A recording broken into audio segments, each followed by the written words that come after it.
और कहने लगे जिसने भी हमारे पिता के गले में श्राप दे दिया, इधर रोते हुए गिरते दौड़ते पहुंच गए।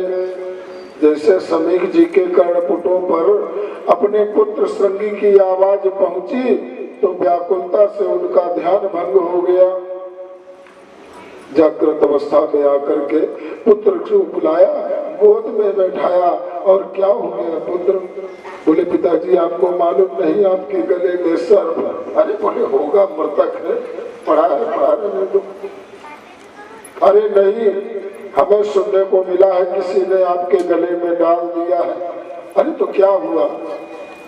किसी अल्पज्ञ व्यक्ति ने अगर ऐसा कर भी दिया है तो उसकी अल्पज्ञता पर हमें इतना क्रोध नहीं करना चाहिए। आपने कुछ कहा तो नहीं, उसे कुछ कष्ट तो नहीं पहुंचाया?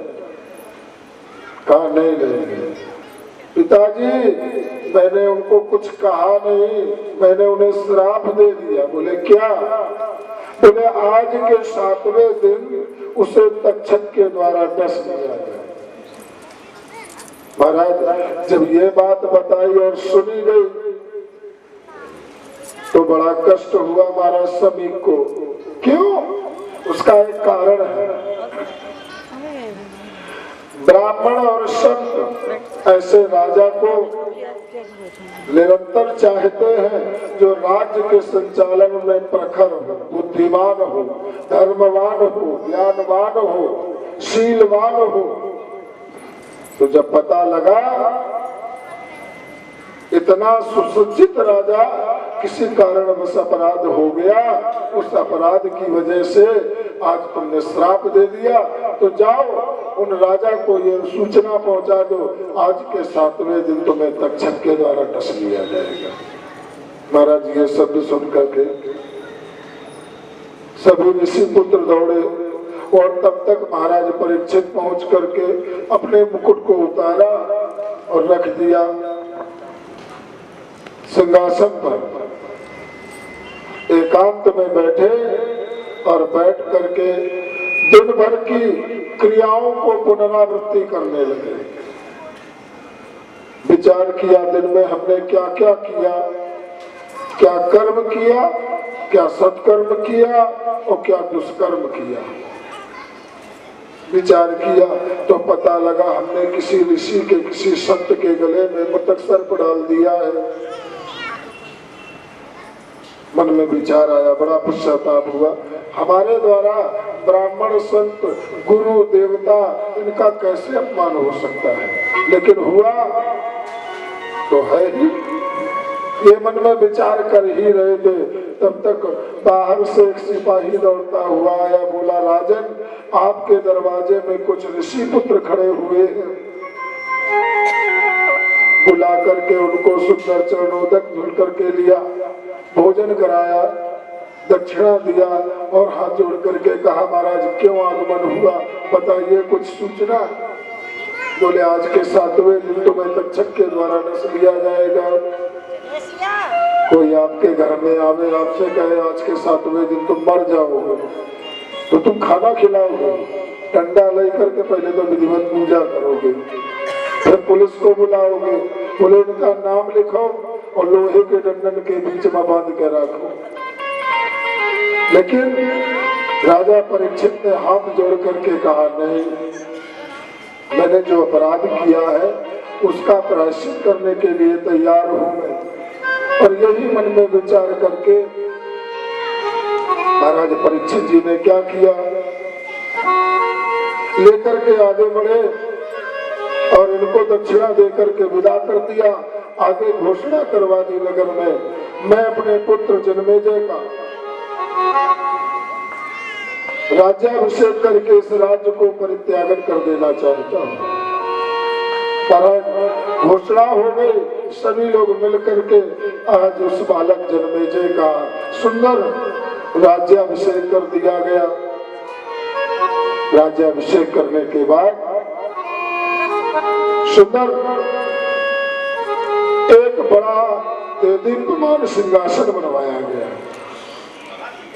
गंगा के पावन तट पर सुंदर एक सिंहासन केले के स्तंभों को लगा करके सुंदर वृक्ष में सुसज्जित जगह देख करके और बढ़िया रख कर घोषणा करवा दी। घोषणा क्या करवाई? म्रियमाणस्य पुरुषस्य, कहते हैं जिसकी मृत्यु सन्निकट आ गई हो उसे क्या करना चाहिए। सभी मनीषी गण पहुंचे, किसी ने कुछ बताया, किसी ने कुछ बताया, सबने अपने अपने विचार प्रकट किए, लेकिन महाराज परीक्षित को संतोषजनक उत्तर नहीं मिला। तो महाराज ऋषियों ने हाथ जोड़ करके प्रार्थना की प्रभु सूत जी से कि फिर इसका उत्तर दिया किसने? कहा फिर इसका उत्तर दिया किसने? तो बोले महाराज सुखदेव जी ने। तो कहा ये सुखदेव कौन है? तो कहा महाराज सुखदेव जी जो है मैं आपको बताता हूं।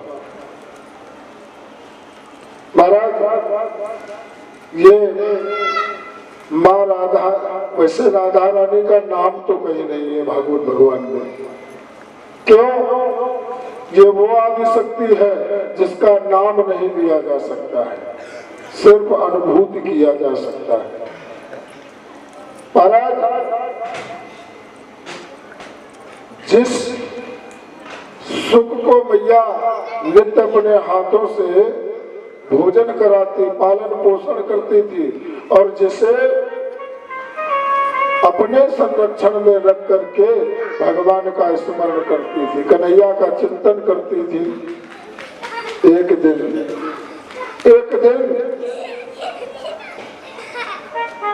इस सुख ने मैया के मुखमंडल को निहारते निहारते अनार का दाना उठाने का प्रयास किया तो धोखे से उंगली को ही काट खा गया। मैया ने कहा इस रूप को देख करके इतना अपने शरीर की सुध बुद्धि भूल गया, जा तू बिगड़ जाएगा, विगलित अंडे के रूप में ही जाकर गिर जा।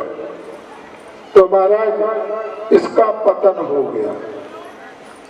जब पतन हुआ तो ये कहाँ पहुंचा? कुछ विद्वानों का मत है कि ये एक खोह में जाकर कैलाश पर्वत में जा गिरा, पर कुछ विद्वानों का मत ये भी है कि महाराज भारत में विख्यात है सुंदरगिरी कैलाश। कैलाश में एक बार नारद जी ने अपनी वीणा उठाई और चल पड़े भगवान शिव के धाम। श्रीमन नारायण नारायण नारायण नारायण नारायण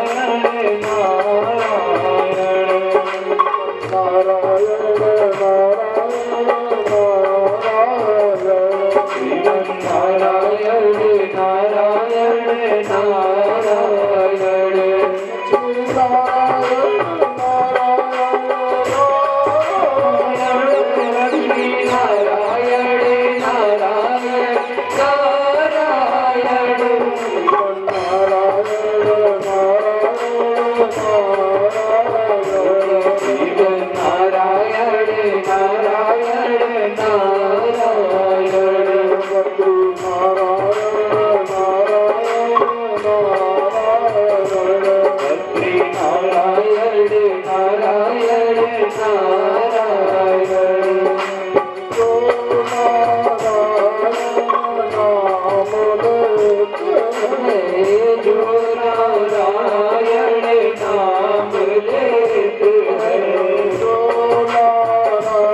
नारायण नारायण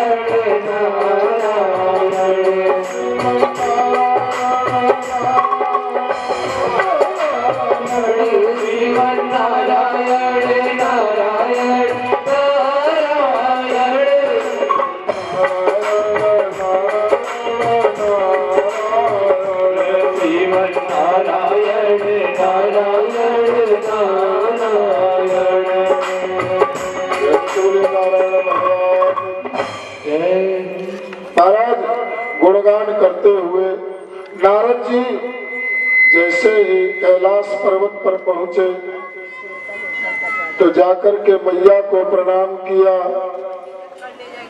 मैया को प्रणाम किया। जैसे प्रणाम किया तो मैया ने कहा, और बताओ नारद जी कैसे हो? बोले मैया सब आपकी कृपा है, पर बाबा नहीं दिख रहे। बोले बाबा से क्या काम है? यहाँ हम हैं, इसलिए हमसे बताओ क्यों? गृहस्थ जीवन में सब अपने अपने वर्चस्व के लिए बहुत लड़ते हैं। देवियां अपने वर्चस्व के लिए, ये हमारा घर है, हमारी चलेगी, हमसे पूछो, हमें बताओ, किसी और की बात हमसे मत करना।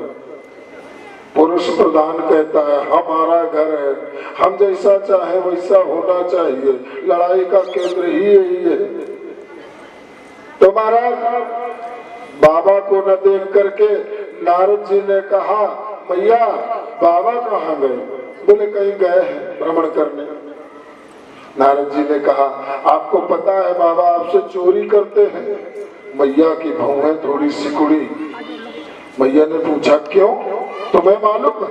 बोले बिल्कुल। बोले मालूम है तो बताओ। उन्होंने कहा, मैया कभी बाबा से तुमने पूछा? मैया ने जान लिया कि बाबा हमारे प्रकोप को समझ गए, तो फिर और ज्यादा ऐंठन बढ़ जाती है देवियों की। ये यहाँ की बात नहीं है, आप लोग ने समझना अपने बारे में, ये उधर की बात कर रहे हैं, हमारे यहाँ देहात की। तो फिर देवियां और ज्यादा भाव खाने लगती हैं। हाँ और ऐंठन दिखा तो फिर हम देंगे शाम को गरम गरम, खा लेना। लेकिन मैया ने जान लिया कि बाबा को पता लग गया। बाबा ने कहा क्या हुआ, इधर उधर बहुत व्याकुल नजर आ रही हो? मैया ने कहा कुछ नहीं, हम तुमसे कुछ पूछना चाहते हैं। अरे बाबा ने कहा इतना ज्यादा उत्तेजना करने की जरूरत नहीं, आप हमको बताइए तो, ये तो गृहस्थ जीवन की बातें हैं, आप पूछिए हम बताते हैं। मैया ने पकड़ा हाथ और स्वामी आसन ग्रहण कर लिया बड़ी विनम्रता के साथ। जब महत्वपूर्ण बात होती है तो देवियां बड़े भाव से अपने विचार प्रकट करती हैं। बड़े भाव से मैया ने पूछा, स्वामी एक बात बताओ, ये आपके गले में माला जो पड़ी है कितने मुंडों की है? बोले 108 की। बोले अच्छा, बोले ये मुंडों की माला आई कहाँ से? बाबा का तो नशा खत्म, दिमाग बिल्कुल झन्न झन्न। मैया से बोले यहाँ कोई आया था क्या? मैया ने कहा यहाँ कोई आया कोई गया इससे कोई मतलब नहीं, आप एक बात बताइए हमें, ये माला आपने पाई कहाँ से? अरे तुम इस चक्कर में न पड़ो, ये माला हम पहने हैं, ये हमारा विषय है। देवियों को अगर ये कह दो कि इसके चक्कर में न पड़ो तो फिर खाना तभी बनेगा जब उस चक्कर में पड़ जाएंगी पूरी तरीके। कब हम परीक्षिताएं ने इसको नहीं कहे ना आपसे? परीक्षित जी कह रहे हमारी परीक्षिताएं ने कभी ऐसा चक्कर ही नहीं डाला। पर बात यही है, देवियों से इतना कह दो तुम इस चीज से मतलब न रखो तो फिर उसका पता लगा कर ही रहेगी। मैया ने कहा अब तो वही तभी शांति होगी जब आप हमें बताएंगे कि ये माला मिली कहाँ से। तो बाबा ने सोचा कि घर में महाभारत न मचा करके और राम कथा में ध्यान लगाए, इनको बता दें, हम तपस्या में जाएं। बाबा ने कहा ये मुंड मालाएं सब आपकी है। मैया के तो नीचे से ऊपर तक बिल्कुल दिमाग अलग हो गया। बोले मतलब? बोले जितनी बार आपका शरीर नष्ट हुआ उतनी बार एक मुंड लेकर अपने गले में पिरोते रहे। तो मैया ने कहा इतनी बार हम मर चुके, आपको एक बार जुकाम भी नहीं हुआ? जिसको आप पहले बैठे हैं, हम इतनी बार मर चुके। बाबा ने कहा भाई हमें तो कुछ नहीं हुआ।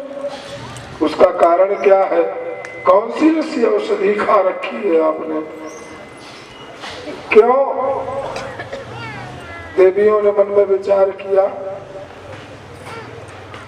मैया ने सोचा ऐसा कौन सा पदार्थ आप ग्रहण करते हैं कि हम 100 बार मर चुके और आपको कुछ भी समस्या नहीं हुई।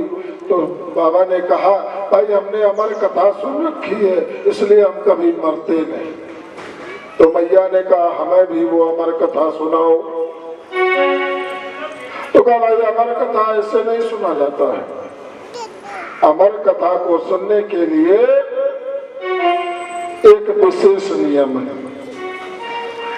सभी लोग अमरनाथ जाते हो ना? अमरनाथ की जो कथा है, जो अमर कथा का प्राविधान है, उसी अमरनाथ के स्थान से लगा हुआ है। भगवान ने जब बहुत आग्रह किया मैया ने अमर कथा सुनने के लिए, तो हाथ जोड़ करके जब निवेदन किया तो बाबा ने कहा ठीक बैठो। अमर कथा का सर्वप्रथम एक नियम है कि उस कथा को किसी दूसरे कुपात्र व्यक्ति के हाथ में न जावे। प्राचीन काल में ये एक नियम था। कुपात्र के हाथ में अच्छी चीज को नहीं दिया जाता था। गलत व्यक्ति के हाथ में अच्छी चीज नहीं दी जाती, जो उसका अधिकारी है उसी को दिया जाता था। महाराज इस प्रकार से मन में विचार करते हुए बाबा ने क्या किया, उठाया डमरू और उठा करके डमरू बजाना प्रारंभ कर दिया। महाराज जब डमरू बजाया तो जो वहां के जीव जंतु है, लवचर जीव, लब में उड़ने वाले, वो सभी उड़ गए। और दूसरी बार में, पहली बार में जब बजा, जो उड़ने लायक थे वो तो उड़ गए, जो अंडे के रूप में थे वो फूट करके अपने आप अलग अलग हो गए। अब वो शावक के रूप में हो गए। दूसरी बार बजाया तो वो भी उड़ गया। तीसरी बार शंका निवारण के लिए बाबा ने फिर से बजा दिया, कोई रह न गया। देखा तो वो भी सब, लेकिन जो ये विगलित अंडा पड़ा हुआ था, पहली बार बजा जब डमरू तो वो अंडे के रूप में परिवर्तित हो गया। जब दूसरी बार बजा तो उसमें स्वयं जीव शक्ति उत्पन्न हो गई। और तीसरी बार में युवा अवस्था में बैठ गया। चौथी बार बजा ही नहीं। मैया बैठ गई, बाबा कथा सुनाने लगे। अब तो कथा प्रारंभ हो गई। भगवान की कथा को श्रवण करने से पहले मैया को विधिवत बता दिया, ये नियम है, आसन से बैठ जाओ और कथा सुनने के बाद उनकी जरूर देते रहना। जब तुम बंद कर दोगे कथा वहीं बंद हो जाएगी। मैया ने कहा ठीक है। और सुख सावक यानी सुख का जो बालक था वो भी वहां सुन रहा था कि बाबा ने मैया से ये बात कही। महाराज वो कथा सुन रहा था, मैया भी सुन रही थी। जैसे कथा सुनावे हाँ हाँ हाँ, लेकिन 1-2 दिन की बात हो तो कहो। महाराज बहुत दिनों तक कथा चली है। और जब कथा चली तो जैसे नवम स्कंद आया भगवान राम का जन्म हुआ। आनंद भरे उत्साह भरे जब गीतों का गायन हुआ, भगवान ने विवरण जब विधिवत रूप से विस्तृत कर दिया, तो जिन पावा राखा नहीं पाहु, सर्वसदान दीन सब काहू। इस उत्साह का वर्णन करते हुए मैया इतनी भाव विभोर हो गई कि तन की सुधि भूल गई और सुसुप्त अवस्था में चली गई। मैया जब सो गई तो सुख सावक ने सोचा कथा अधूरी रह जाएगी, तो वहीं बैठे बैठे शुरू कर दिए। मन में विचार किया अब क्या करें। कथा संपूर्ण हो गई। बाबा ने कहा आनंद आया। देवियों को भोजन बनाने में बड़ा आनंद आता है, लेकिन भोजन कराने के बाद यदि किसी ने तारीफ नहीं की तो समझ लो गोविंदाय नमो नमः है। ये यहाँ की बात नहीं, यहाँ तो सब भाव से खिलाते हैं, पर ऐसा माना जाता है। वैसे मैया ने कथा को सुना, बाबा ने सोचा पूछ ले आनंद आया कि नहीं। बाबा ने कहा आनंद आया, तो मैया धड़ाम से नीचे गिर गए। बैठे बैठे सो रही थी, गिर गई। बाबा ने कहा तो तुम सो गई थी? बोले हाँ। तो बोले कब सो गए, कहाँ तक कथा सुनी? बोले भगवान राम का जब जन्म हुआ तो वो आनंद में आपने विवरण किया कि भाव विभोर हो गए। प्रभु ने सोचा इस कथा में हुकी देने वाला कौन था, हम दो के अलावा तीसरा है कौन? तो बाबा ने त्रिशूल से कहा जाओ कैलाश परिसर में जो भी तीसरा व्यक्ति हो उसे पकड़ करके लेकर आओ। सुख सावक ने सोचा ऐसा न हो कहीं पकड़े जाए, तो उड़ गए। नंदी बाबा दौड़े, बोले महाराज वो तो गया, वो निकल गया। जब ऐसी बात सुनी तो बाबा ने सोचा इससे ये रुकेगा नहीं, तो अपने त्रिशूल को आदेश दे दिया चलो। बाबा कहीं कहीं प्रमाण है, बाबा स्वयं त्रिशूल लेकर के पीछे दौड़ पड़े। चलते चलते महाराज व्यास जी के आश्रम पहुंच गए। व्यास पत्नी अपने छत के ऊपर स्नान करने के बाद अपने केसों को सुखा रही थी। अचानक जम्भाई आई। सुख सावक ने सोचा प्राण बचाने के लिए अब कोई रास्ता नहीं, तो मैया के मुंह खुलने पर सीधे मुख्य मार्ग से प्रवेश किया, उदर में प्रवेश कर गए। अब बाबा परेशान, व्यास जी के आश्रम के आसपास चक्कर काटे। अब कोई आपके घर के आसपास अगर कोई चक्कर काटेगा तो पूछोगे तो है ही है भैया कितनी देर से तुम यहाँ टहल रहे हो, क्यों टहल रहे हो? तो बाबा से व्यास जी ने पूछा क्या कारण है, क्यों भ्रमण कर रहे हो? बाबा ने कहा हमारी चोरी हो गई है। व्यास जी बड़ी जोर से पहले तो हंसे, पहले प्रणाम किया और फिर बड़ी जोर से हंसे। बोले महाराज दिगंबर वेशधारी हो, सर्प बिच्छू गले में लपेटे हो, तुम्हारा क्या चुराया जा सकता है? बाबा ने कहा हमारी बड़ी अनमोल चीज चुराई गई। व्यास जी से हाथ जोड़कर कहा वो चोर हमारे यहाँ से चोरी करके सीधे आपके घर में प्रवेश कर गया है। तो बोले घर में प्रवेश कर गया है? अंदर गए, देखा तो वहां व्यास पत्नी और व्यास जी, तीसरा कोई था ही नहीं। बोले बाबा से कहा नहीं अंदर कोई नहीं। जब अंदर कोई नहीं है तो आखिर गया कहाँ? तब व्यास पत्नी से व्यास जी ने पूछा अपनी अर्धांगिनी से, कहो यहाँ कोई आया था? बोले आया क्या, मुझे जमाई आई, अचानक एक सुख सावक आया और मेरे मुख मार्ग से उधर में प्रवेश कर गया। बोले ये तो आश्चर्यजनक घटना हो गई, अब क्या करें? बाबा को बताया ऐसी ऐसी घटना घटित हो गई, अब इसमें हम क्या कर सकते हैं? कहो अपनी पत्नी को समाप्त कर दे, उसके पेट से निकाल के लावे। ठीक है, हम ये भी कर सकते हैं, पर एक बात हम आपसे जानना चाहते हैं महाराज, आपने अभी अभी कहा कि ये अमर कथा को चोरी करके गया है, अगर चोर पकड़ भी जाएगा तो आप करेंगे क्या उसका? बाबा का झटका खुला, बात तो सत्य है। क्यों? यदि चोर पकड़ भी जाएगा तो मार तो सकते नहीं, और अमर कथा कोई ऐसी वस्तु तो है नहीं जिसे छीन लिया जाए। व्यास जी ने कहा महाराज यदि उसे समाप्त कर दोगे तो फिर आपकी कथा अमर कथा नहीं मर कथा कहलाएगी, इसलिए आप छोड़ दीजिए।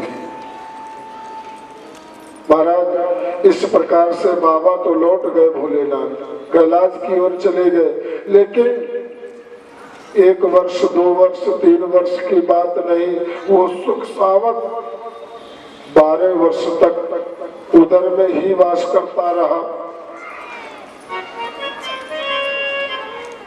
एक दिन व्यास जी को याद आया अर्धांगिनी के उधर में एक सुख सावक प्रवेश कर गया था। तब उन्होंने उनसे पूछा, उन्होंने कहा महाराज 12 वर्ष से 16 वर्ष होने जा रहे हैं, इस बालक को उधर में रखे हुए, और अब हमें ये यातना सहन नहीं हो रही है, कृपा करके इसका कोई भी उपाय ढूंढिए। तो व्यास जी ने क्या किया, दिव्य दृष्टि से उस बालक को देखा तो बड़े सुंदर स्वरूप में देखा गया। हाथ जोड़ करके निवेदन किया कि महाराज, व्यास जी ने कहा भैया बाहर आ जाओ, तो बालक ने अंदर से ही उधर से बोल दिया, मैं अंदर से बाहर तभी आऊंगा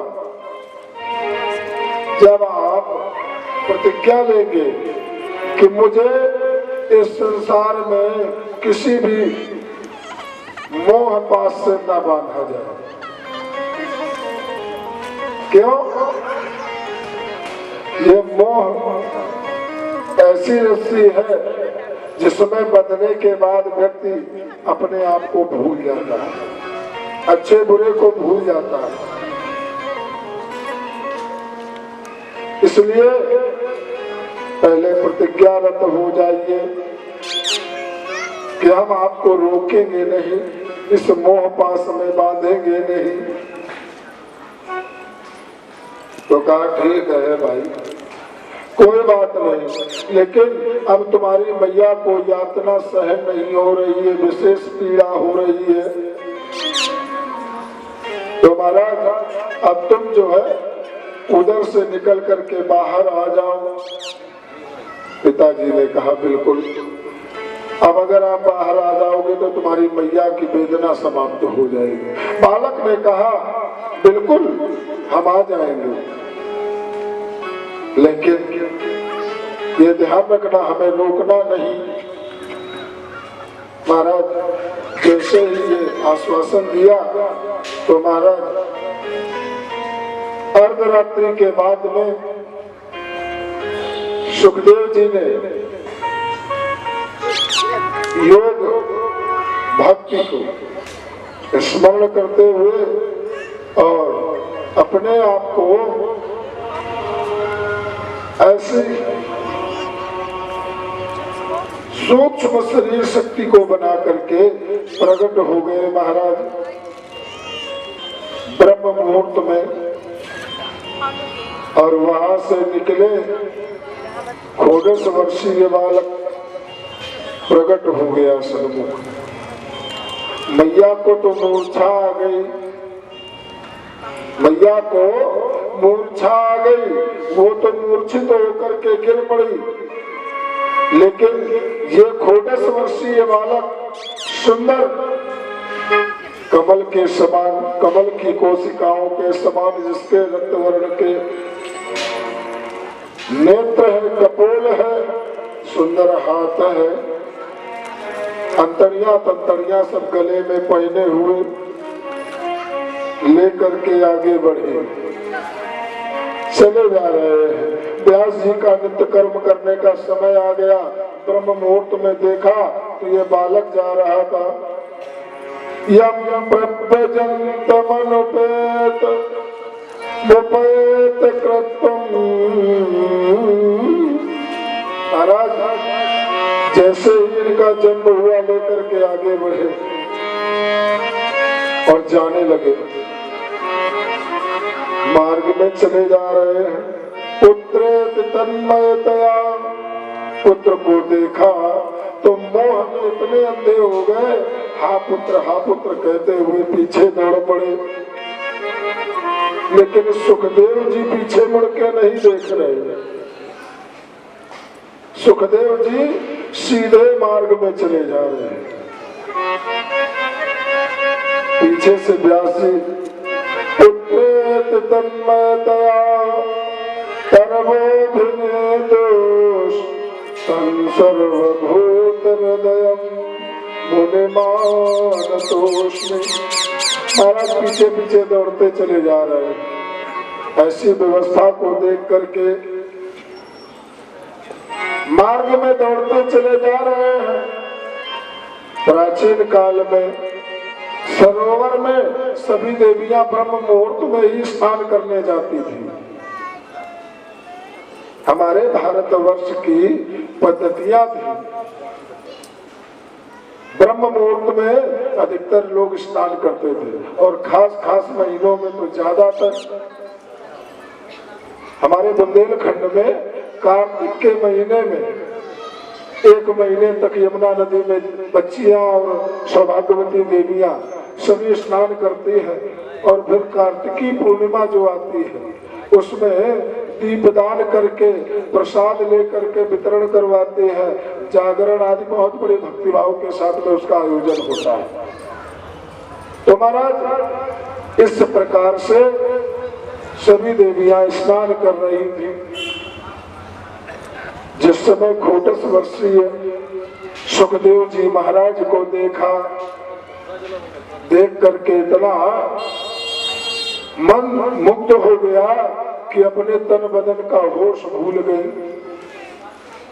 जल में खड़ी है, वस्त्रों को छोड़ दिया और वहीं पर खड़े खड़े उस बालक का अद्वितीय परमहंस महाराज श्री सुखदेव जी का दर्शन कर रहे हैं। पीछे पीछे व्यास जी हा पुत्र करते हुए देवियां दौड़ करके अपने अपने वस्त्रों को अपने शरीर से निपटा करके और पीछे को मुंह करके खड़ी हो गई। व्यास जी ने सोचा ये कैसी देवगति है, कैसी विषम परिस्थिति है। मैं इनके पिता के तुल्य हूँ, मुझे देख करके लज्जा कर रही है। 19 वर्षीय बालक वस्त्र भी तन में धारण नहीं किए हुए है, सुंदर यौवन स्वरूप लेकर के नग्नावस्था में जा रहा है, जिसे देख करके लज्जा करनी चाहिए, उसे लज्जा नहीं की। तो महाराज सूत जी ने कहा, हे ऋषियों, वो जो देवियां सरोवर में स्नान कर रही थी वो साधारण नहीं देवांगनाएं थी। तो महाराज व्यास जी ने हाथ जोड़ करके निवेदन किया, बेटी देवी, मैं जब मेरा पुत्र युवावस्था से संयुक्त होकर के मार्ग में जा रहा था तब आपको लज्जा क्यों नहीं आई? और जैसे ही मुझे देखा वैसे ही तुम्हें लज्जा के मारे इतनी संकुचित हो गई कि हमसे दृष्टि मिलाने में भी कष्ट होने लगा। तो देवियों में वो एक प्रखर चतुर देवी, उसने क्या, जिसका नाम है श्रुति। श्रुति ने कहा, श्रुति ने कहा सबसे बड़ा दोष क्या है?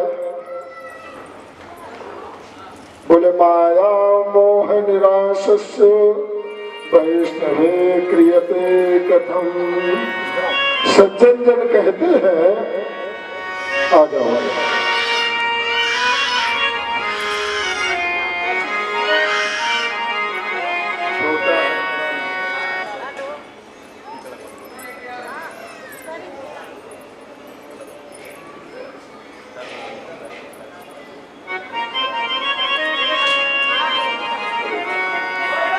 प्रेम से बोलो गोविंद भगवान की।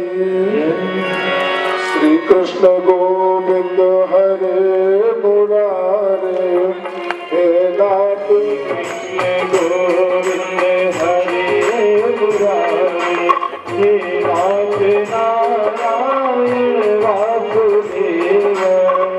कृष्ण गोविंद हरे मुरारे, हे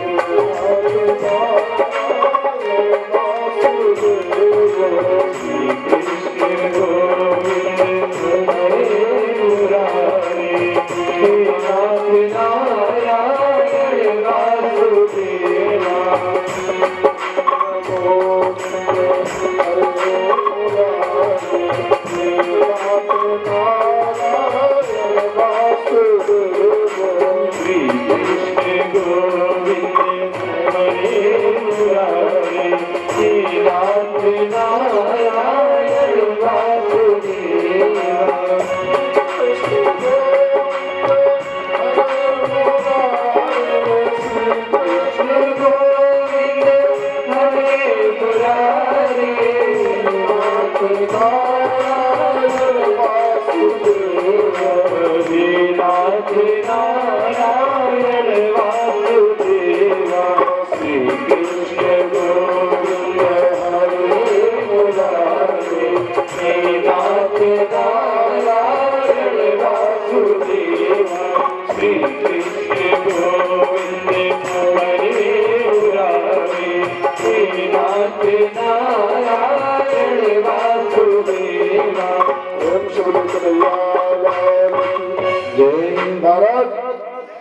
यहाँ पर तो बड़ी विलक्षण गति हो गई।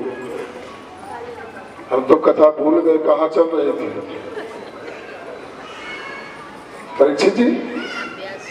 हम भूल गए कीर्तन कराने के चक्कर में कहाँ से हो रहे थे। सुखदेव जी का जो है, सुखदेव जी का। चलो कम से कम परीक्षित जी याद तो रखते हैं कि राजाजीपुरम में हो रहे थे। सब लोग जो है गोमती नगर घूम रहा है।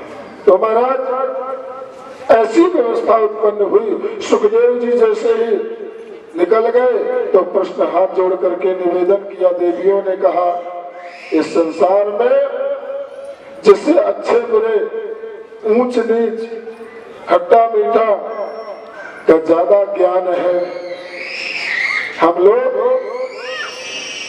आपस में एक विचार करते हैं, अच्छे बुरे का भान करते हैं, ऊंचे नीचे का भान करते हैं। इसीलिए हमारे और आपके अंदर असमर्थता प्रकट होती है और जो हमारे अच्छे बुरे का भान खत्म हो जाता है। जैसे कुछ स्थान इस असमर्थता से परे हैं। कौन कौन? माता, माता समदर्शी, गुरु समदर्शी, परमात्मा समदर्शी, शिक्षक समदर्शी। जब शिक्षक पढ़ाता है तो उसके लिए ये जरूरी नहीं है कि ये बड़े घर का लड़का है। पहले की बात बता रहा हूँ, आज तो सब कुछ बढ़िया व्यवस्था है। आज जिसके पास डोनेशन देने की शक्ति हो वो एसकेडी में बढ़ावे, जिसकी ना हो प्राइवेट में बढ़ावे। रेपुटेशन गड़बड़ नहीं होनी चाहिए। और बहुत अच्छी शिक्षा देने के बाद में कोरोना काल ने एक हमें आईना दिखाया कि पढ़ा लिखा कर बच्चों को अमेरिका तो भेज दिया, अब बेचारे जब पिताजी खत्म हो गए तो वहां से नौकरी छोड़कर अपना कारोबार छोड़कर आने के लिए तैयार नहीं। कुछ लोगों ने, अरे एक घटना ऐसी भी घटित हुई, इसी कोरोना काल की बात है महाराज। एक बहुत ही बड़े धनवान व्यक्ति और गवर्नमेंट सर्विस करते करते बुजुर्ग हो गए, तो महाराज उन्होंने ये किया कि जब उनकी पत्नी खत्म हो गई तो अपने दोनों बच्चों को सूचना प्रदान की, भाई तुम्हारी माता जी समाप्त हो गई है, आ जाइए। तो बड़े बेटे और छोटे बेटे दोनों जब बाहर थे तो दोनों ने मिलकर के सलाह किया। बड़े बेटे ने कहा ऐसा है माता जी खत्म हो गई है तो तुम चले जाओ, और जब पिताजी खत्म हो जाएंगे तो हम चले जाएंगे। छोटा बेटा कुछ समझदार था, संस्कार से संयुक्त था।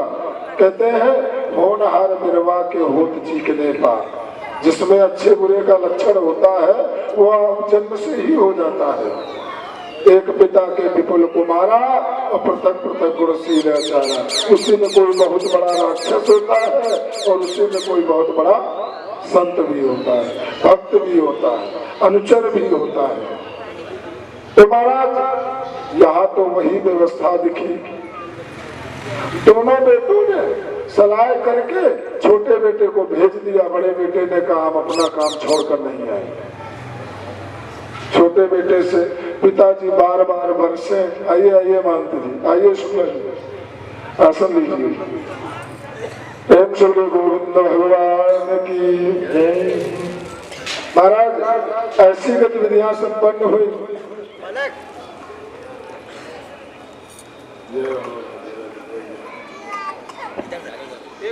या कुछ फल लाए? अच्छा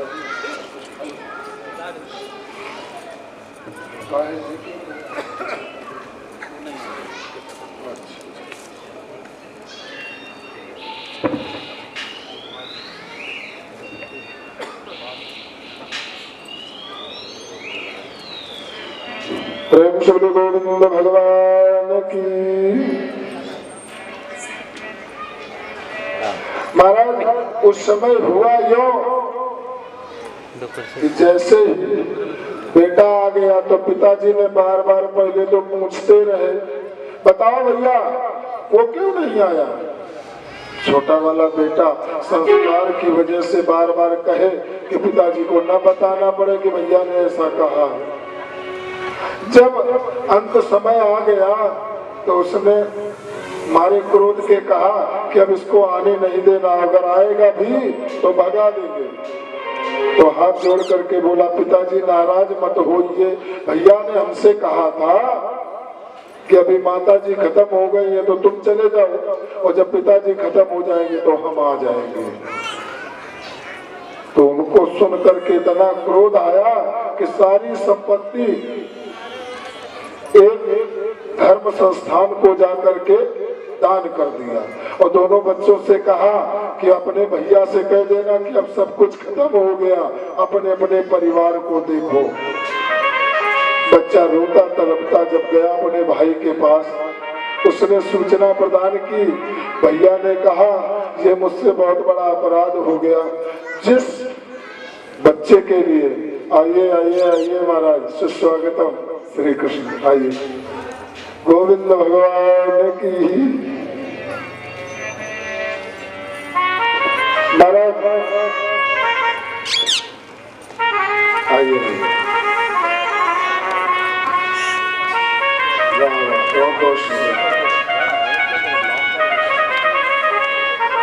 प्रेम से बोले कन्हैया जय।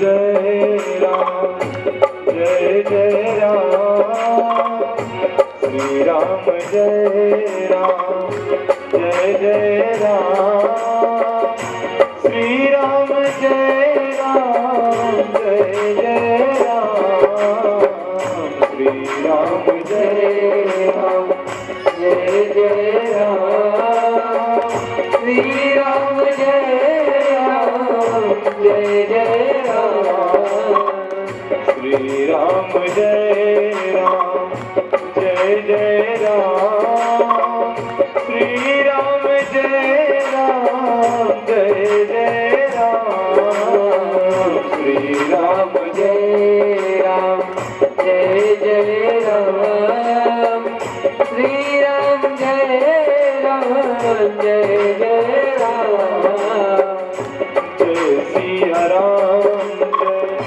जय सिया राम जय सिया राम जय जय सिया राम जय सिया राम जय जय सिया राम जय सिया राम जय जय सिया राम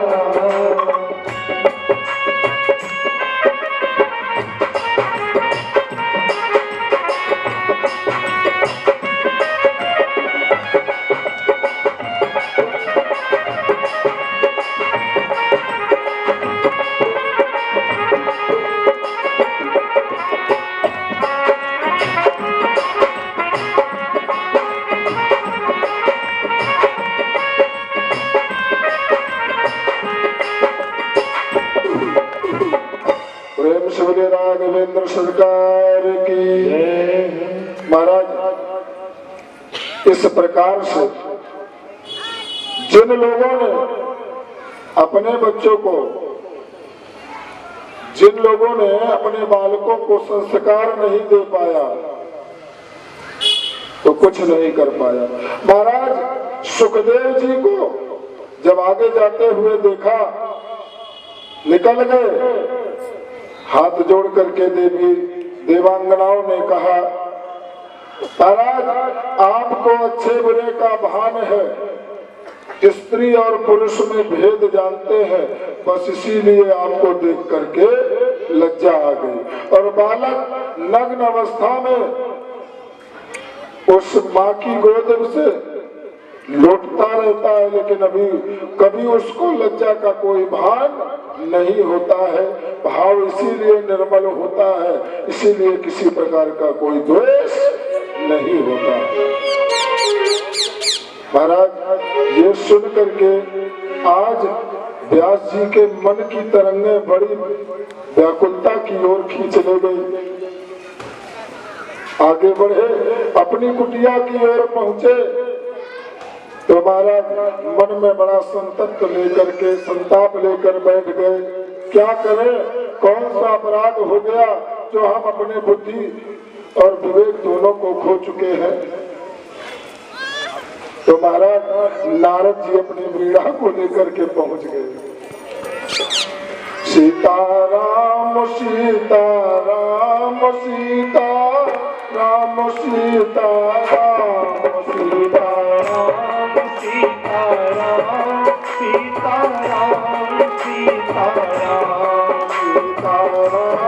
सीताराम सीताराम सीताराम सीताराम सीताराम सीताराम सीताराम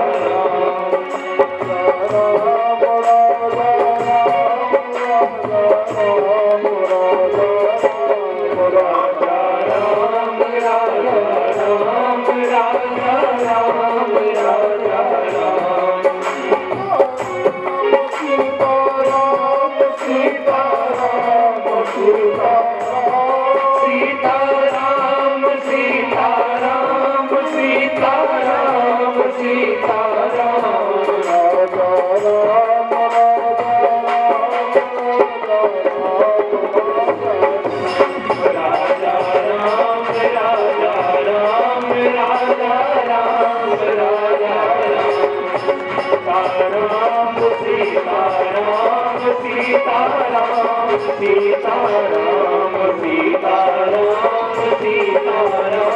सीताराम जय सीताराम सीताराम सीताराम सीताराम सीताराम सीताराम सीताराम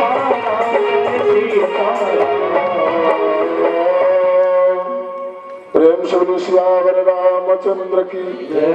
महाराज जिस समय नारद जी को देखा तो व्यास जी ने मन में विचार किया, संत दर्शते पातक डरई। किसी सज्जन व्यक्ति का, संत का, ब्राह्मण का दर्शन कर लिया जाए तो अपने जीवन का संतप्त मार्ग नष्ट हो जाता है। तो महाराज इसको अब इस समय मिटा देना चाहिए संताप को। नारद जी को जाकर के प्रणाम किया। प्रणाम करने से व्यास जी जिन्होंने 18 पुराणों की रचना की और नारद जी को जाकर के प्रणाम किया। आजकल यह विषय बहुत विचित्र चल रहा है। प्रणाम करने में बड़ी लज्जा आती है और कोई किसी को प्रणाम करे तो तीसरे को परेशानी भी बहुत होती है। पर जो जिसे प्रणाम करता है उसकी पात्रता ये है, अभिवादनशील से नित्यम वृद्धो पशेविना। जो अभिवादन करता है उसे 4 चीजें मिलती हैं। कौन कौन सी? आयु, विद्या, यश और बल। लेकिन जो झुलाता है, यदि उसने तपस्या नहीं की तो उसके जीवन में ये 4 चीजें नष्ट हो जाती हैं। अपने आप बुद्धि भ्रष्ट हो जाएगी। कैसे? अहंकार हो जाएगा। और जब अहंकार हो जाएगा, हमारे तो पैर छुए जा रहे हैं। बस अहंकार ही भगवान का भोजन है। चाहे जितनी बढ़िया वाली मिठाई लेके आओ, भगवान नहीं खाएंगे। पर मन में अहंकार हो जाए तो गोविंदाय नमो नमः। इसीलिए हाथ जोड़ करके व्यास जी ने प्रणाम किया। महाराज प्रणाम। नारद जी ने कहा, कहिए क्या कारण है? कहा महाराज बड़ा मन अशांत है। बोले क्यों? बोले उसका एक कारण है, मेरा मन आज ऐसी ऐसी घटना घटित हो गई। मेरा पुत्र मेरे आंखों के सामने से चला गया और जब मैं उसके पीछे दौड़ करके गया तो वहां पर बड़ी विचित्र घटना घटित हो गई। क्या? कुछ देवियां स्नान कर रही थी सरोवर में और जैसे ही हम आगे बढ़े, हमें देख करके वो सभी इतनी संकुचित हो गई कि अपने अपने वस्त्रों से लिपट करके नीचे को सिर करके खड़ी हो गई। नारद जी ने कहा ये कोई बड़ी बात नहीं है, स्वाभाविक है। देवियां पुरुषों को देख करके लज्जित होती है। तो बोले हमारा बेटा भी तो युवावस्था का जा रहा था, उसे देखकर लज्जा क्यों नहीं आई? तो वही प्रश्न का उत्तर उन्होंने भी दे दिया। तो बोले मुझे शांति कैसे मिले? क्यों? मैंने आपको कल भी बताया था कि यदि रुष्टता हमसे हो जाए, जब तक हम ही आकर के आपसे माफी न मांगे तब तक आपका मन शांत नहीं होगा, वैसे तक रहेगा। तो महाराज यहाँ भी वही स्थिति। तो महाराज इन्होंने फिर से वही बात कही, मेरा बड़ा मन अशांत है, इसके लिए मैं क्या करूं? उन्होंने कहा इसके करने का कोई उपाय नहीं, बस एक ही उपाय है। भगवान के भक्तों का चरित्र यदि आप गुणगान करें, गाएं या लिखें तो आपके जीवन का समस्त संताप नष्ट हो जाएगा। क्योंकि संशय को नष्ट करने में सक्षम कोई है तो कौन? बोले रामो कथा सुंदर करतारी और संशय गौड़ा मनहारी। संशय रूपी पक्षी को नष्ट करने में सक्षम है अभी कोई तो कौन है? भगवान का भजन। और जिसने भजन किया, भगवान का, अपने बड़े बुजुर्गों का सम्मान किया, उसे कभी भी किसी प्रकार का कोई कष्ट नहीं व्यापा। महाराज ये बात सुन करके व्यास जी ने सर्वप्रथम 2 श्लोकों में श्रीमद् भागवत की रचना की। बरहा पीडम नटवर वपुः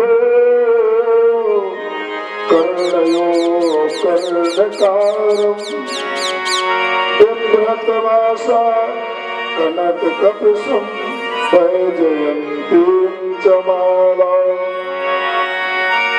भगवान कृष्ण के सुंदर स्वरूप का वर्णन किया। जब 2 श्लोक कहे तो महाराज नारद जी ने कहा, इन 2 श्लोकों में ही बहुत कुछ छुपा हुआ है। बोले यदि पात्र के मुख में यदि ये 2 श्लोक पड़ जाए,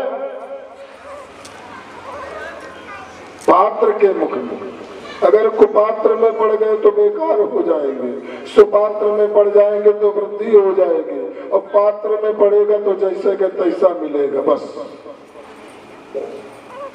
ठीक है ना? चालू खाता में डालोगे तो जितना डालोगे उतने निकाल पाओगे। और कई प्रकार के खाते होते हैं, किसी में डाल दिया गया तो 5 साल बाद दूना होके मिलेगा। तो महाराज सुपात्र, तो महाराज व्यास जी ने क्या किया, कहा 2 श्लोकों में जो श्रीमद् भागवत की कथा मैंने लिखी है, नारद जी ने कहा चिंता न करो, सुपात्र ढूंढ करके हम पहुंचा देंगे। नारद जी ने अपनी वीणा उठाई, चल पड़े, जंगल में भ्रमण करते हुए जा रहे हैं। और महाराज सुखदेव जी उस उपवन में बैठ करके सुंदर भगवान की भक्ति, क्योंकि ये हंस नहीं परमहंस है। परमहंस किसको कहते हैं? परमहंस उसे कहते हैं जो माया और मोह को छोड़ करके, संसार की आसक्तियों को छोड़ करके भगवान की भक्ति में अपने आप को व्यस्त कर दे, उसी का नाम है परमहंस। अच्छे बुरे का भान न हो, वस्त्र गोरे काले मोटे छोटे ये सब प्रभाव नहीं होते उसके जीवन में। जो परमहंस गति के संत होते हैं उनको मिठाई खटाई नमक दूध दही घी सब एक में मिला करके गोविंदाय नमो नमः, काम खत्म। इसीलिए कहते हैं कि संतों का कोई मर्म नहीं जान सकता, संत कोई ऐसे नहीं बन जाता। संत जब बहुत कुछ त्याग करता है, बहुत साधना करता है, काम क्रोध लोभ मोह मद मत्सर अहंकार ईर्षा मात्सर्य संसार की समस्त विषय वासना को छोड़ करके और इन आसक्तमयी क्रियाओं को छोड़ करके अपने एकांत में बैठ करके भगवान का चिंतन करता है, उसी का नाम है संत। साध शेष संसार सागर से समस्तांतः शांतः, संसार के विषय का जो अंत कर देता है, संसार के समस्त आसक्तिमय वस्तुओं का जो अंत कर देता है, उसी का नाम है संत। महाराज इस प्रकार से जब ये श्रवण करने को तुम्हारा नारद जी लेकर के वीणा और चल पड़े। अब जहाँ सुखदेव जी साधना कर रहे थे वहीं पर पहुंच गए। बरहा पीडम नटवर वपुः कर्णयो कर्णकारम् बिभ्रतवासा कनक कपिशं वैजयन्तीं च मालाम्। जैसे ये श्लोक कर्णपुटों तक गया, सुखदेव जी को रहा नहीं गया। इतना सुंदर जिसका स्वरूप है उसकी लीलाएं कितनी सुंदर नहीं होगी, ऐसा मन में विचार करके और जैसे ये बाहर की ओर निकले तो महाराज सुखदेव जी को लगा नहीं, ऐसा तो नहीं है। जिसे हम अच्छा देख करके समझते हैं उसके अंदर बहुत सी कुटिलता भरी है। तो फिर से सुखदेव जी अपने आसन पर बैठ गए। महाराज जैसे ही बैठ गए तो नारद जी ने दूसरा श्लोक उठा लिया।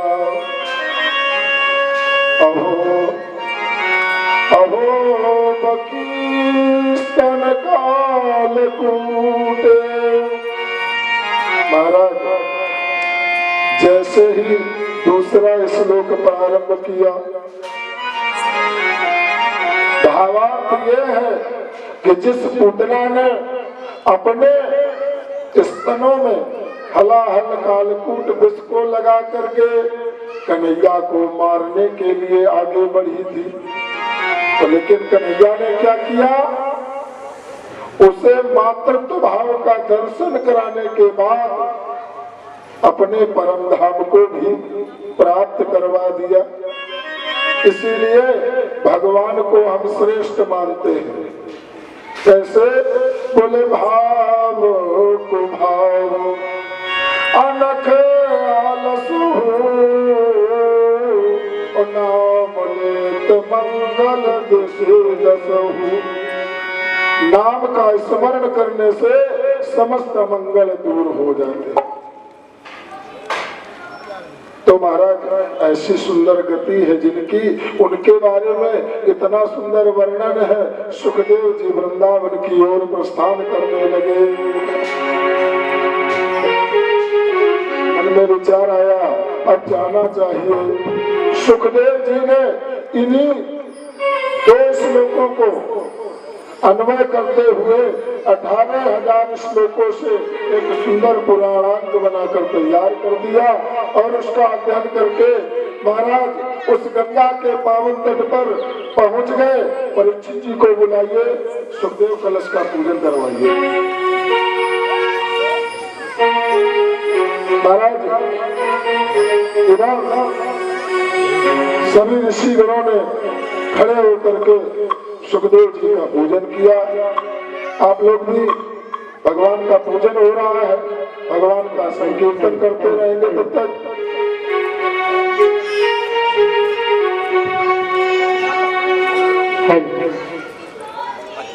नाम तुम्हारा पालनहारा, जाने कब दर्शन होगा। तेरी रचना इतनी सुंदर, तो कितना सुंदर होगा। नाम तुम्हारा तारनहारा, जाने कब दर्शन होगा। तेरी रचना इतनी सुंदर, तू कितना सुंदर होगा। नाम तुम्हारा तारनहारा, कब तेरा दर्शन होगा। नाम तुम्हारा तारनहारा।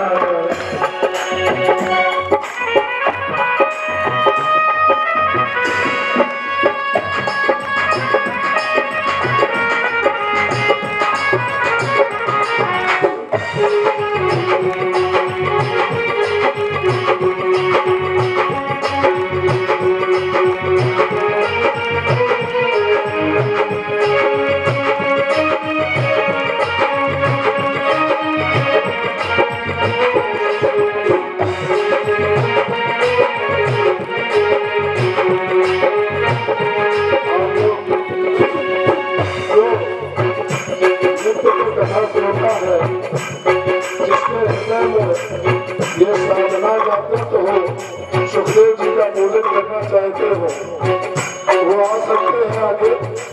जो नहीं इच्छुक हो उनको जरूरी नहीं है। कम से कम परीक्षित जी के परिजन, परिवार के सभी पुत्र और पुत्र पुत्र ये तो कम से कम आकर पूजन करें।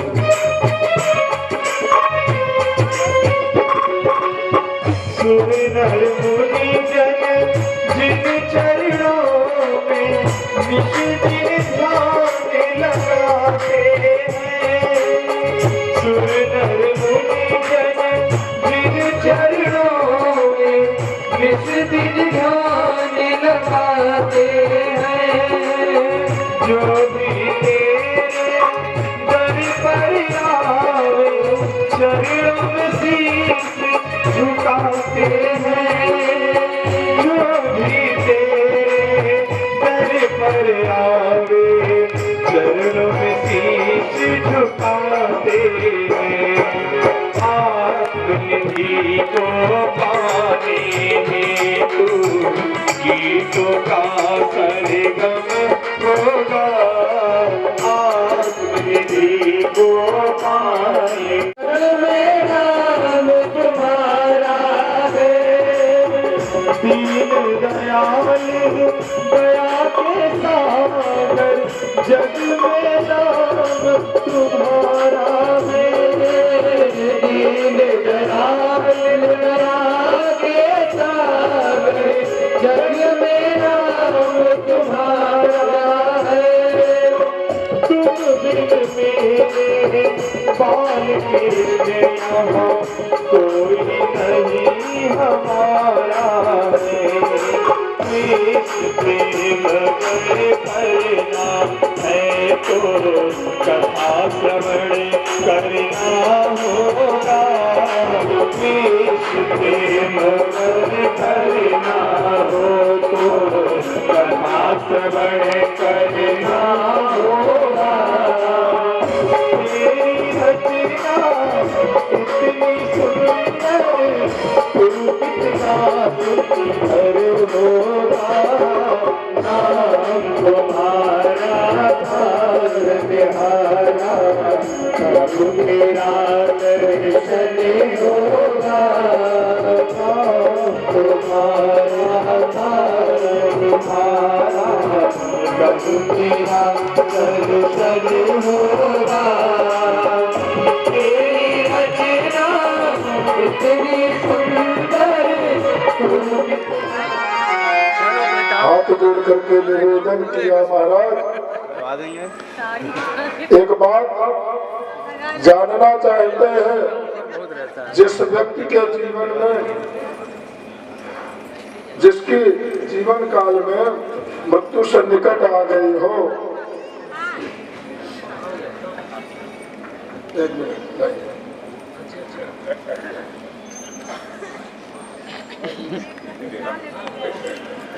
गोविंद भगवान की। महाराज हाथ जोड़ करके निवेदन किया, क्या अपने लिए तो सब लोग सब कुछ मांगते हैं, पर जब परस्वार्थी हो, पर सरसो धर्म नहीं भाई, अपर पीला सम नहीं दबाई।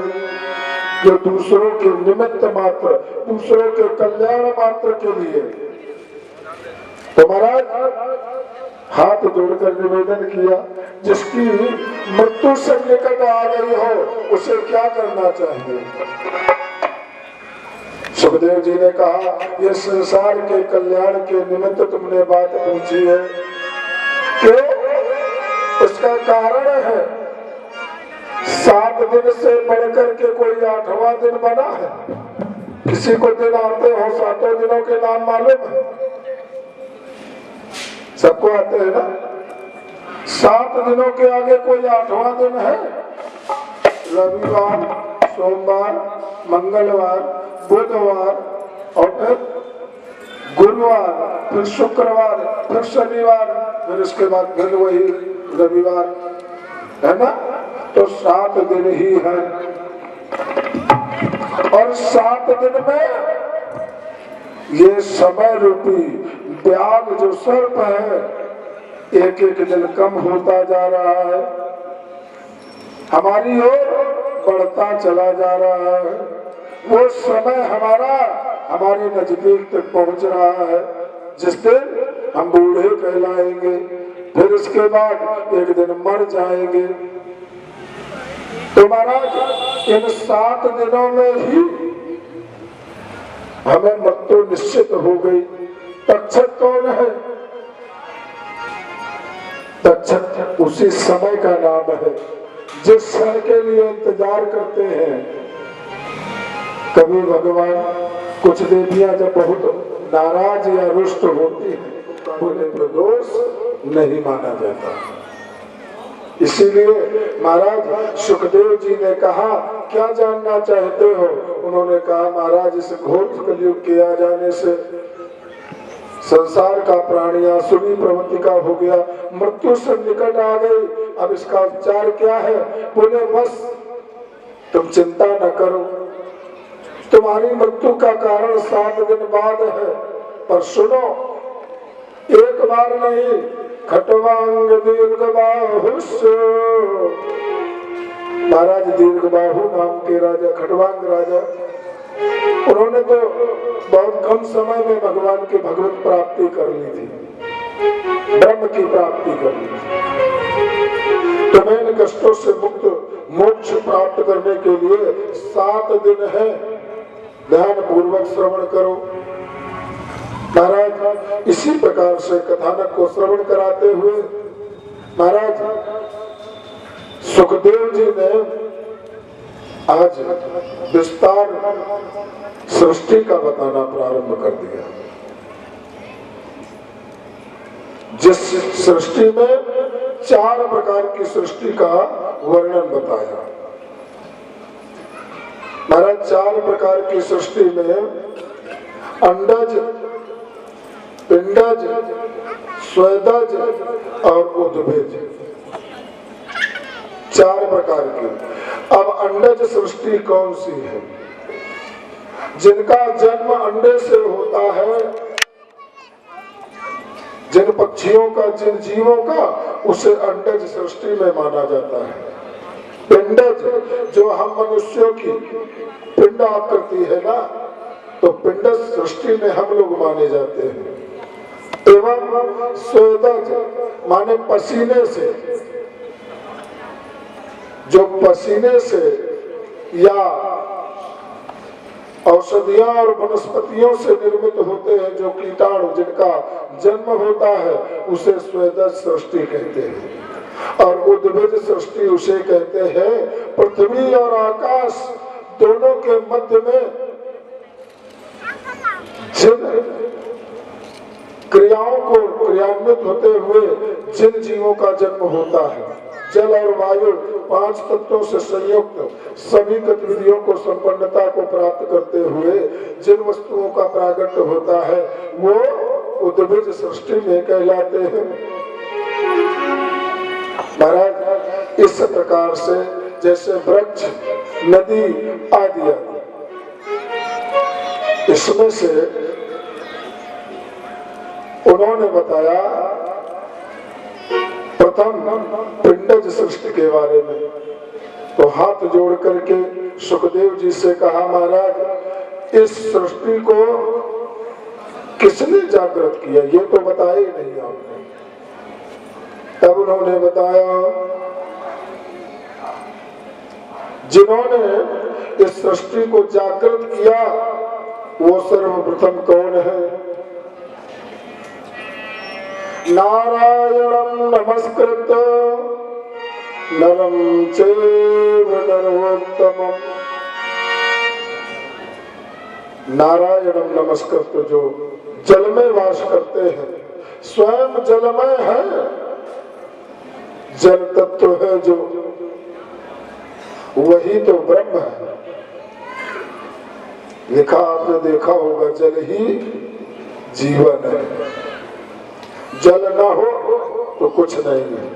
तो महाराज उस जल में वास करने वाले भगवान श्री नारायण हैं, और जो जल में वास करते हैं उनका नाम नारायण है। नारायण की नाभि से एक कमल की जागृति हुई, उस कमल पर एक ब्रह्मा का प्रादुर्भाव हुआ। ब्रह्मा जी ने चारों ओर देखा, एक मुख तो उनका पहले लेकर बैठे, घबरा करके चारों ओर देखा तो महाराज चारों ओर मुख की जागृति हो गई। तो महाराज ब्रह्मा जी के चारों तरफ मुख हो गए, वो एक पहले से था, तो महाराज पंचमुखी हो गए।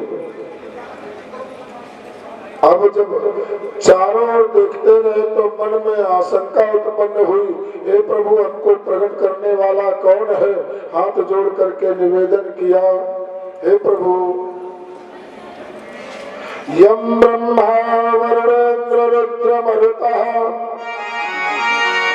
स्तवन्तदेवस्तवे वेदै साङ्गपदाक्रमोपनिषदे गायन्ति यं सामगः ध्यानावस्थित तदगतेन मनसः पश्यन्ति यं योगिनो। सुखदेव जी कहते हैं वेद पुराण शास्त्र श्रुति स्मृति एवं वेद वेदांग सभी उनका गुणगान करते हैं। वही परमपिता परमात्मा का स्मरण करने लगे। शांताकारं भुजगशयनं, हाथ जोड़ करके नेत्र बंद किए और हाथ में पुष्प कमल का लेकर के शांताकारं भुजगशयनं पद्मनाभं सुरेशं। अंतर्दृष्टि से आभ्यंतर दृष्टि से देखा तो महाराज उस डंडी में प्रवेश कर गए ब्रह्मा जी। ढूंढते रहे ढूंढते रहे ढूंढते रहे, कहीं उसका पारावार नहीं मिला। तो ध्यान किया हमें प्रकट करने वाले कौन है परमपिता? ध्यान करके बोले शांताकार वाले शांताकारं भुजगशयनं, शेष की सैया बिछाए हुए, पद्मनाभं सुरेशम, देवताओं के भी देवता है। सुर माने देवता, और जो देवताओं के भी ईश हो उन्हीं का नाम है सुरेशम। महाराज सुरेश नारायण को कहा गया है। तो महाराज हाथ जोड़ करके उनका चिंतन किया और फिर क्या कहा? लक्ष्मीकांतम कमल नयनम योग हृदयानगम्यम। योगी जिनका ध्यान धरते हैं, वंदे विष्णु, ब्रह्मा विष्णु रुद्र सभी उनका स्मरण करते हैं, चिंतन करते हैं, पूजन करते हैं। वो महाविष्णु का स्वरूप दिखा तो हाथ जोड़ करके प्रार्थना की, प्रभु अब हमें क्या आदेश है? तो जल में अचानक एक आवाज उठी। जब जल हिलता है तो आवाज कैसी होती है? बाल्टी में जल भर के रखना और फिर उसका परीक्षण करना, पता चल जाएगा। जब बृहद रूप में जल भरा हो और वायु का जब प्रकोप पड़ता है तो तप तप की आवाज होती है, तप तप की। ब्रह्मा जी ने सोचा हमें आदेश मिला है कि तप करना चाहिए। तपस्याम यदो ब्रह्मन् यस्मानान कर्मभि। अपने मन में विचार करके तपस्या करने लगे। तपस्या करने लगे जब, तो भगवान ने एक दिन आकाशवाणी यानी मन से उनका स्मरण करने वाले परमपिता परमात्मा का ध्यान करने लगे। तभी आदेश मिला कि तुमको यहाँ सृष्टि के लिए भेजा है। ब्रह्मा जी ने सबसे पहले सप्तऋषियों का प्रागट्य किया और प्रागट्य करने के बाद में महाराज कश्यप, जमदग्नि, भरद्वाज एवं वशिष्ठ, गौतम आदि सभी ऋषियों को जब प्रकट किया, सबको विशेष तरीके से अपना अपना कार्य समझा दिया। सप्त ऋषियों ने अपने मन में विचार किया अति उत्तम, लेकिन ये तो सब गए और जाकर के तपस्या करने लगे। लौटे के नहीं आए ब्रह्मा जी के पास। परमात्मा भगवान महाविष्णु ने कहा तुम्हें सृष्टि करने के लिए कहा था, ये तुमने क्या किया? तो कहा दोबारा कर देते हैं। तो महाराज ब्रह्मा जी जब दोबारा सृष्टि किए तो 10 मानस पुत्रों को जन्म। अब जब 10 संपूर्ण कर दिए, जिसमें नारद भी संपन्न हुए, 10 पूर्ण हो गए तो सोचा फिर दोबारा करना चाहिए।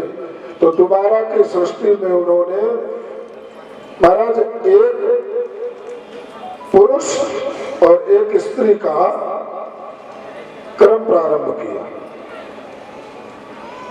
जिसमें कि मन से मनु और स्मृति से शत्रुपा नाम की कन्या का जन्म हुआ।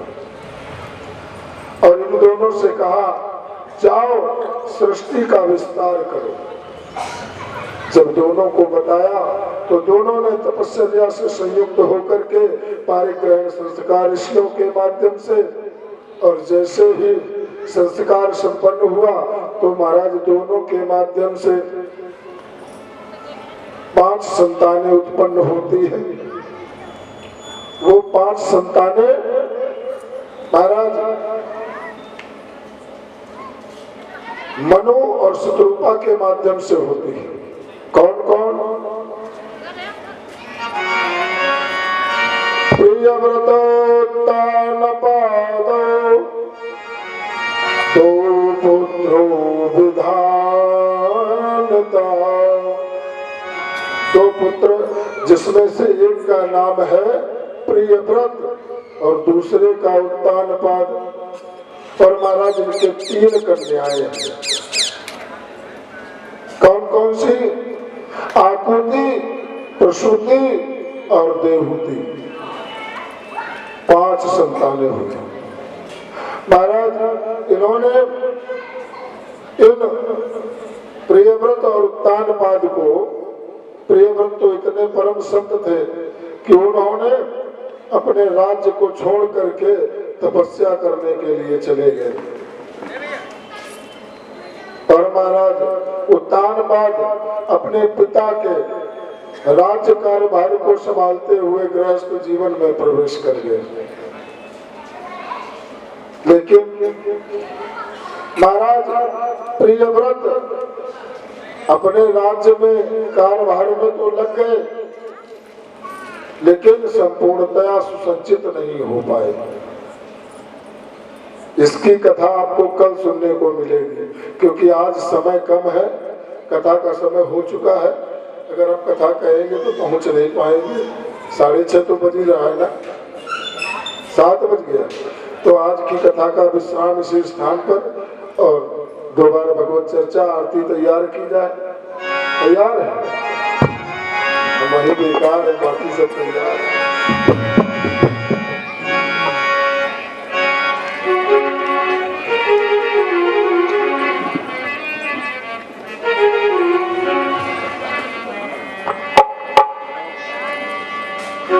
रघुपति राघव राजा राम, रघुपति राघव राजा राम, राजा राम जय सिया राम, राजा राम जय सिया राम, जय सिया राम जय सिया राम, जय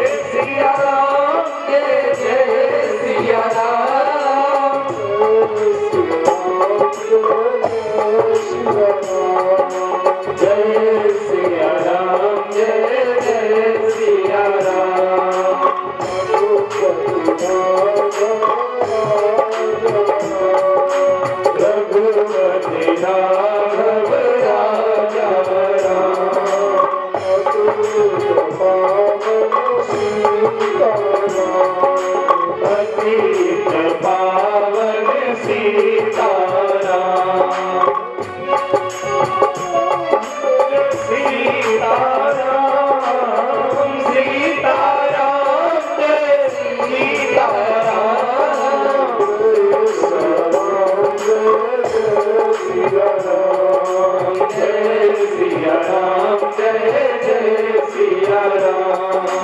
जय सिया राम जय जय सिया राम जय सिया राम जय जय सिया राम जय सिया राम जय जय सिया राम जय सिया राम जय जय सिया राम जय सिया राम जय जय सिया राम जय सिया राम जय जय सिया राम जय सिया राम जय जय सिया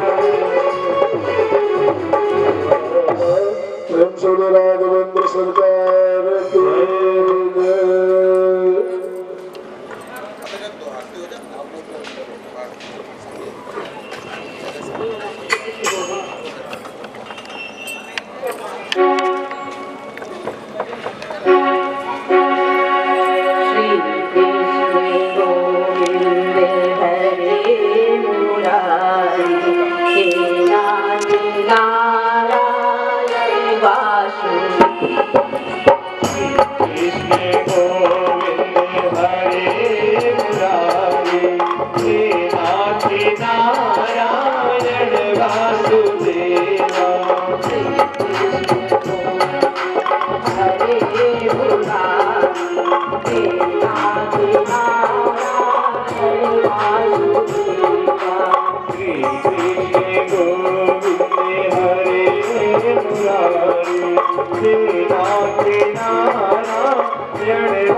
पापियों को पाप से आरती श्री भागवत भगवान की है आरती है आरती पापियों को पाप से ये अमर ग्रंथ ये मुक्ति पंथ ये पंचम वेद निराला नव ज्योति जगाने वाला ये अमर ग्रंथ ये मुक्ति पंथ ये पंचम वेद निराला नव ज्योति जगाने वाला हरि नाम यही हरि नाम यही हरि नाम यही हरि नाम यही हरि नाम यही हरि नाम यही हरि नाम यही हरि नाम यही जग के मंगल की आरती पापियों को माफ की है आरती, श्री भागवत भगवान की है आरती है आरती, पापियों को माफ से है आरती। ये शांति गीत पावन कुटी, पापों को मिटाने वाला, हरि दर्श कराने वाला। ये शांति गीत पावन कुटी, पापों को मिटाने वाला, हरि दर्श कराने वाला। ये सुख करनी ये दुख हरनी, ये सुख करनी ये दुख हरनी, ये सुख करनी ये दुख हरनी, ये सुख करनी ये दुख हरनी। श्री मधुसूदन की आरती, पापियों को पाप से है आरती, श्री भागवत भगवान की है आरती है आरती, पापियों को पाप से ये मधुर बोल जल पंथ फूल, सन्मार्ग बताने वाला, बिगड़ी को बनाने वाला। ये मधुर बोल जल पंथ फूल, सन्मार्ग बताने वाला, बिगड़ी को बनाने वाला। श्री राम यही घनश्याम यही, श्री राम यही घनश्याम यही, राजा राम यही राधेश्याम यही, राजा राम यही राधेश्याम यही। है प्रभु महिमा की आरती, पापियों को पाप से आरती, श्री भागवत भगवान की आरती, पापियों को पाप से आरती, भागवत भगवान की आरती, पापियों को पाप से आरती, भागवत भगवान की आरती, पापियों को पाप से आरती। गुरुवारं करुणावतारं, संसारसारं गुरुवेदनारं, कलावतंत्रं कल्याणविष्णुं भवानी हरिं नमामि। त्वमेव माता तथा त्वमेव, त्वमेव बन्धो तथा त्वमेव, त्वमेव विद्या द्रविणं त्वमेव, त्वमेव सर्वं त्वमेव देव। अच्युतं केशवं रामनारायणं, कृष्णदामोदरं वासुदेवं हरे, श्रीधरं माधवं गोपिकावल्लभं, श्रीहरिं राम हरे राम हरे राम राम राम हरे हरे, हरे कृष्णा कृष्ण कृष्ण हरे हरे, हरे राम राम राम हरे हरे, हरे कृष्ण कृष्ण कृष्ण हरे हरे। यानि कानि च पापानि जन्मान्तर्गतानि च तानि सर्वाणि नश्यन्तु प्रदक्षिणां पदे पदे। शीतले त्वं जगन्माता, शीतले त्वं जगन्पिता, शीतले त्वं जगद्धात्री, शीतलाय नमो नमः। शीतले करं देवादिदर्शनं, पुष्पै देवादिवन्दनम्। ॐ जगेन जगमय जन्त देवास्थानि धर्माणि प्रथमान्यासन्ना, देहनाकं महिमानः सचन्द्रयत पूर्वे साध्याः सन्ति देवः। नानासुगन्धिपुष्पाणि यथा तालुद्भवानि च, पुष्पाञ्जलिर्मया दत्त्वा गृहाणः परमेश्वर। बार बार वर मांगहु हरसि देव श्रीरंग, पद सरोज अल्पायने भक्ति सदा सत।